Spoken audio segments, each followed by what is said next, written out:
observation about how a philosophical movement only needs to convert a fraction of the population to have a significant impact on society is spot on.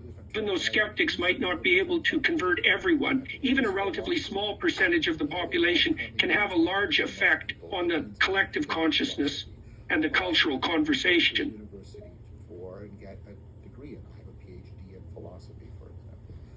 I value all of that. I'm sorry, I'm having a bit of trouble understanding your statement. Can you please rephrase it or provide more context so I can better assist you? I went into philosophy and I met the figure of Socrates when I read Plato's Republic. I was in a meaning crisis, and I was looking for a way to ameliorate foolishness, enhance flourishing. I was looking for a role model that I could internalize. I found it in Socrates, and I thought philosophy was going to be that.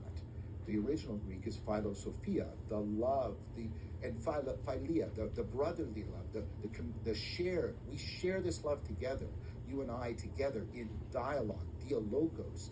We share together a love of wisdom. That's what it means. That's what I was looking for. And I think people don't need academic philosophy to deal with what I'm talking about, but we all need to be lovers of wisdom, because wisdom is not optional.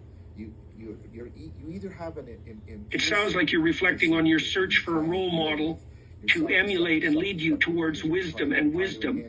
You found that role model in Socrates and found a sense of connection and brotherhood through your shared love of wisdom. And it seems that you feel a sense of urgency in wanting to share this wisdom with others beyond just academic audiences. Is that correct? It seems like you're reflecting on the idea of finding a role model or a source of wisdom to help guide you in dealing with difficult issues. You mentioned that you were initially drawn to philosophy, specifically Socrates, as a potential solution. You were looking for a shared love of wisdom, a community of like-minded individuals who could work together to understand and address the problems you face. However, you also mentioned that you don't believe that only academic people can deal with these issues and that everyone needs to have an inner understanding of wisdom.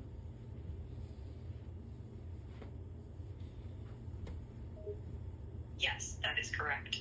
The speaker appears to be discussing the importance of community and collective action in addressing societal problems. They believe that everyone, not just those with academic credentials, has the potential to contribute to finding solutions to these issues. The speaker also emphasizes the importance of inner wisdom and self-understanding in this process.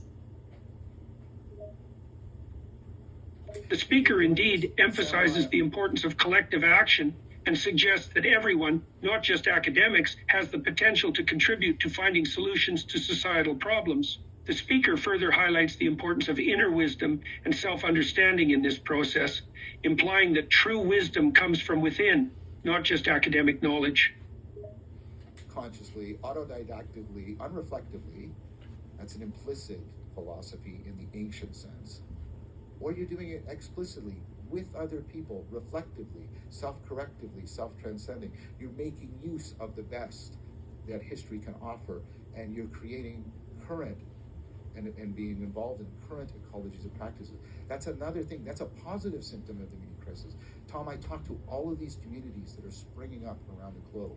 Yes, I know there's a lot of stupid, cultish, weird things, but there's also bona fide, healthy communities where people are creating ecologies of practices for doing exactly what we're talking about here. That's happening all around the globe, all over the place. And they reach out to me, and I get to go and participate and spend time with them and talk to them and see what they're doing. I think that's what's happening right now.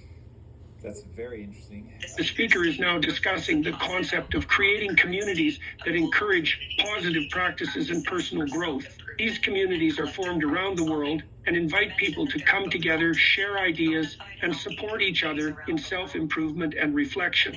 The speaker also mentions receiving invitations to participate in these communities and to spend time with them, learning about their practices, and engaging in dialogue. The speaker seems to think that these communities, with their focus on positive practices and self-reflection, are a positive development in society. We will see if it plays out as well as I hope it will, but in the face of AI. Yes. I know there's so many things converging right now. talk to me about Socrates. So through your eyes, for the first time, I found him incredibly interesting.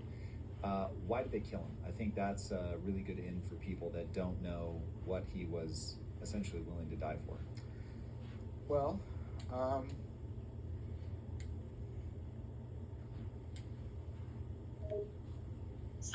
Socrates was a Greek philosopher who lived in Athens in the 5th century BC. He is known primarily for his method of questioning, known as the Socratic method, which involves asking open-ended questions to provoke critical thinking and to expose contradictions in people's beliefs and arguments. Socrates was sentenced to death and executed for what the Athenian assembly considered impiety and corrupting the youth.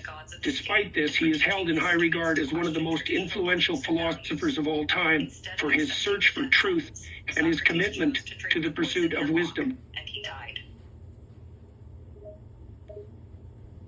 I'm sorry, the last part of your message is unclear. Could you please provide more context or clarify your statement so that I can better assist you?